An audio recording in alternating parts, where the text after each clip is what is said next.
Kapag kalusugan na ang nakataya, ibang usapan na yan. Kaya mapapatanong ka, Effective ba yan? kaya quality ng gamot ang dapat bantayan. Subok na ba yan? Kaya kahit mahirap ang buhay, Afford ko ba yan? hindi pa rin pwede ang pwede na. Napag-aralang mabuti ba yan? Safe ba yan? Kasi di kailangang mahal pag quality. Matutuloy-tuloy ko ba yan?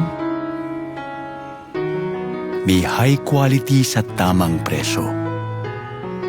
Kapag bibili ng gamot, vitamins, o pampaganda, iisa lang ang dapat tanungin.